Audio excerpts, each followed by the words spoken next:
താലി രചനാ സംഭാഷണം രുദ്രപ്രിയ. വാസുദേവ, ആ കൊച്ചിൻ്റെ ഭർത്താവും കുഞ്ഞും മരിച്ചിട്ട് ഒരാണ്ട് കഴിഞ്ഞില്ലേ? അതിനെങ്ങനെ വീട്ടിൽ തന്നെ നിർത്താനാണോ നിങ്ങളുടെ പ്ലാൻ? കല്യാണം കൂടാനെത്തിയ വകയിലെ അമ്മായി നീട്ടിമുറുക്കി തുപ്പിക്കൊണ്ട് മാഷിനോട് ചോദിച്ചു. നിന്റെ അവളുടെയും കാലം കഴിഞ്ഞാൽ ആ കൊച്ചിനൊരു തുണ വേണ്ടേ? വല്ല രണ്ടാം കെട്ടുകാരനെയോ വല്ലതും കണ്ടുപിടിച്ച് അതിൻ്റെ വിവാഹം അങ്ങ് നടത്തണം. എൻ്റെ പരിചയത്തിൽ ഒരു പയ്യനുണ്ട്.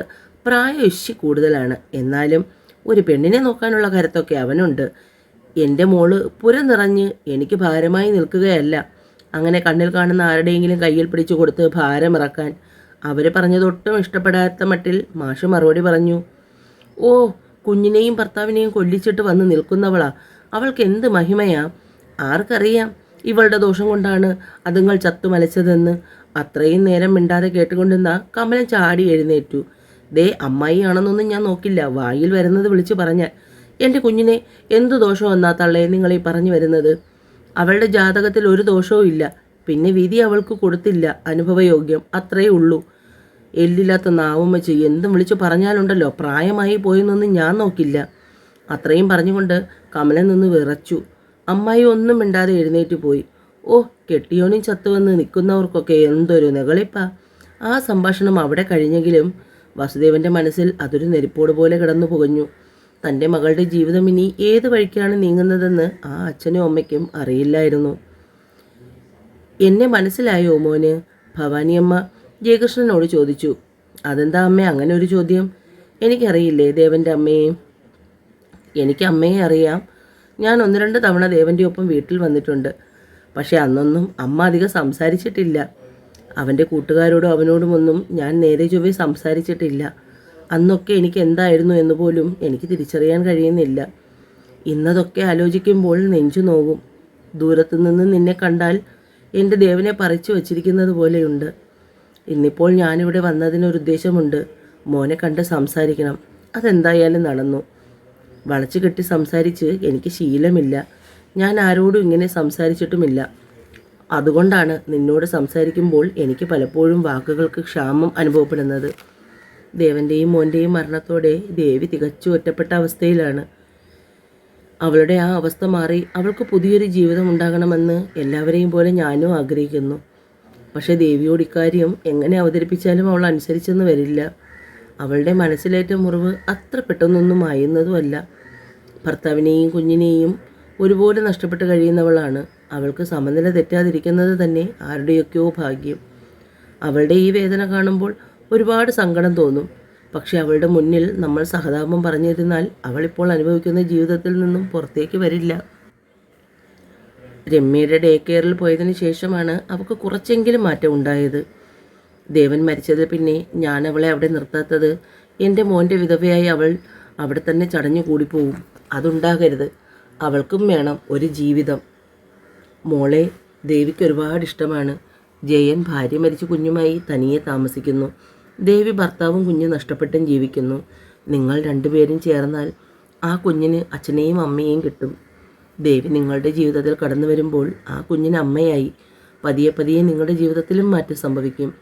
അവൾക്കൊരു ജീവിതം കൊടുക്കാൻ കഴിഞ്ഞാൽ അത് ജയൻ ചെയ്യുന്ന ഏറ്റവും പുണ്യപ്രവൃത്തിയായിരിക്കും. നിങ്ങളുടെ മകളെ അവൾ പൊന്നുപോലെ നോക്കും. ദേവൻ്റെ ആത്മാവിന് ശാന്തിയുണ്ടാകും. ദേവിയോട് ഞാൻ കാര്യങ്ങൾ പറഞ്ഞ് മനസ്സിലാക്കി. പക്ഷെ അത്ര പെട്ടെന്നൊന്നും അവളത് കേൾക്കുമെന്ന് തോന്നുന്നില്ല. അതുകൊണ്ട് ഇക്കാര്യത്തിൽ ജയനും കൂടി ഒരു മുൻ തീരുമാനമെടുക്കണം. എന്തെങ്കിലും ചെയ്യണം. ദേവിയെക്കുറിച്ച് ഓർത്ത് അവളുടെ അച്ഛനും അമ്മയും ഒരുപാട് സങ്കടപ്പെടുന്നുണ്ട്. അവരുടെ കാലം കഴിഞ്ഞാൽ അവൾക്ക് പിന്നെ ആരുമില്ലാതാകും.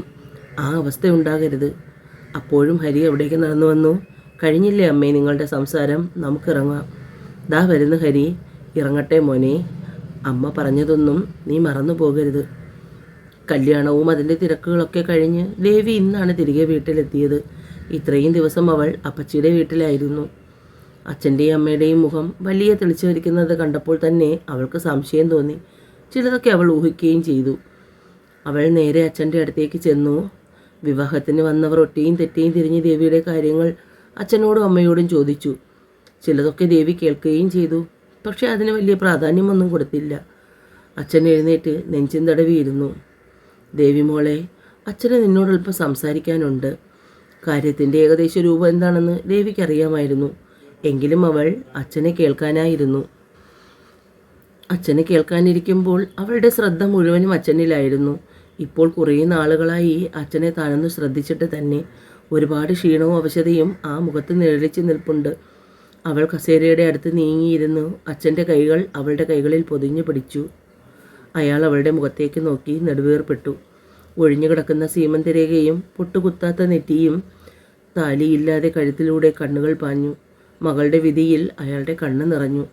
ഇനിയും എത്ര കാലം ഭർത്താവിനോടും മക്കളോടുമൊപ്പം സന്തോഷത്തോടെ ജീവിക്കേണ്ടതാണ്. പക്ഷേ തൻ്റെ കുഞ്ഞിന് ഈശ്വരൻ അനുഭവയോഗം കൊടുത്തില്ല. നിന്നെക്കുറിച്ച് ഓർക്കുമ്പോൾ അച്ഛന് സഹിക്കാൻ പറ്റുന്നില്ല.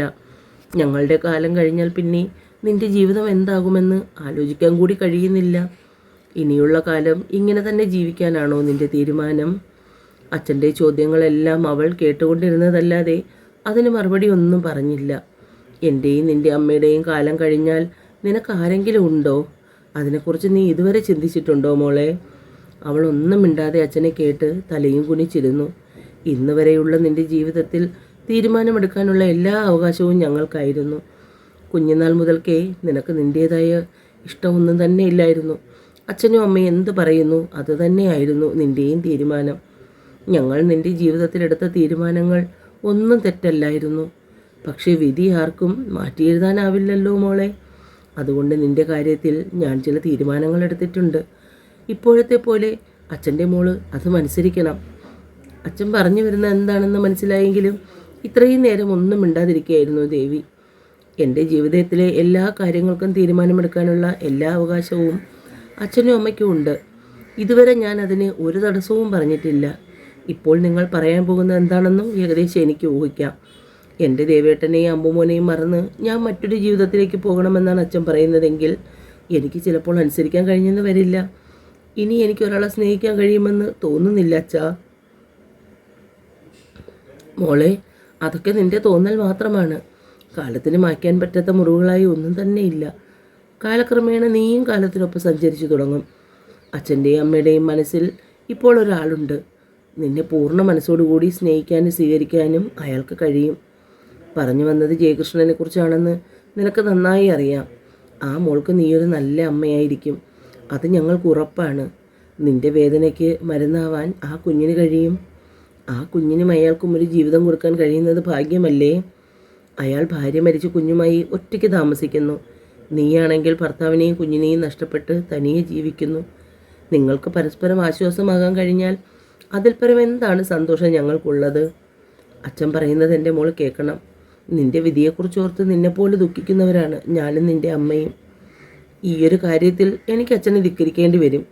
എനിക്കൊരിക്കലും എൻ്റെ ദേവേട്ടൻ്റെ സ്ഥാനത്ത് മറ്റൊരാളെ സങ്കല്പിക്കാൻ കഴിയില്ല. അവിടുത്തെ അമ്മ പറയുന്നത് പോലെ എൻ്റെ ജാതകത്തിൽ എന്തെങ്കിലും ദോഷമുള്ളത് കൊണ്ടാണ് എനിക്ക് അവരെ രണ്ടുപേരെയും നഷ്ടപ്പെട്ടതെങ്കിൽ ഞാൻ കാരണം ഇനിയും ഒരു അപകടം അതെനിക്ക് സങ്കല്പിക്കാൻ പോലും കഴിയില്ല അച്ഛാ. അച്ഛ ഇനി എന്നെ കൂടുതൽ നിർബന്ധിക്കരുത്. അതല്ല ഞാൻ നിങ്ങൾക്ക് എല്ലാവർക്കും ഒരു ഭാരമാണെങ്കിൽ ഇവിടെ നിന്ന് മാറി തന്നേക്കാം. എന്നും എന്നെ കാണുന്നതാണ് സങ്കടമെങ്കിൽ അതങ്ങനെ ഒഴിവാകുമല്ലോ. നീ എന്തൊക്കെയാ മോളെ പറയുന്നത്? അങ്ങനെയാണോ അച്ഛൻ പറഞ്ഞത്? എല്ലാവരെയും പോലെ നീ സന്തോഷത്തോടെ ജീവിക്കണമെന്ന് മാത്രമേ ഞങ്ങൾ കരുതിയിട്ടുള്ളൂ. ഇങ്ങനെയൊക്കെ സംഭവിക്കുമെന്ന് ആരെങ്കിലും മുൻകൂട്ടി കരുതിയിരുന്നോ? വന്നത് വന്നു, ഇനി ബാക്കിയുള്ള കാര്യങ്ങൾ നോക്കുന്നതല്ലേ നല്ലത്. സ്വന്തക്കാരും ബന്ധുക്കാരും ഒന്നും എന്നും താങ്ങായി കാണില്ല. അവൻ്റെ തലയ്ക്കൽ അവനവൻ്റെ കൈ മാത്രമേ ഉണ്ടാവൂ. ഒന്ന് തളർന്നെന്ന് തോന്നിയാൽ താങ്ങായി നിനക്കൊരു തോൾ വേണ്ടേ?